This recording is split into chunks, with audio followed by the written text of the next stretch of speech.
मैं तहे दिल से MWM के अहदेदारों का, मुअज़्ज़िज़ीन का तहे दिल से शुक्रगुजार हूँ कि मरकज़ी सतह पे भी इन्होंने हमेशा पाकिस्तान तहरीक इंसाफ के कायद, उसके विजन को सपोर्ट किया और अब भी इस मुश्किल घड़ी में भी कराची में भी हमारे मुख्तलिफ जगहों पे जो कैंडिडेट्स खड़े हैं, मुख्तलिफ निशानात पे इलेक्शन लड़ रहे हैं, उनको ये सपोर्ट करते हैं और हमेशा इन्होंने हमारी सपोर्ट में आवाज़ उठाई है।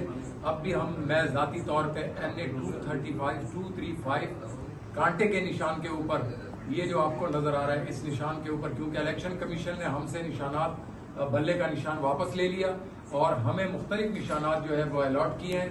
मेरा NA 235 पे जो निशान है वो ये खाने के दौरान जो इस्तेमाल करते हैं कांटा ये है। और जान शेख जुड़ेजो साहब हैं हमारे साथ, को आप बताएं।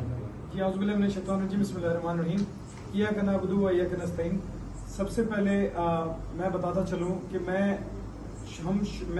हम शुक्रगुजार हैं MWM के, और हम यहाँ पे जैसे कि रिजविया सोसाइटी में मौजूद हैं और जैसे आप सबको पता है कि हमारी हिमायत का ऐलान इन्होंने किया है और इंशाअल्लाह अल्लाह की ज़ात पे भरोसा है।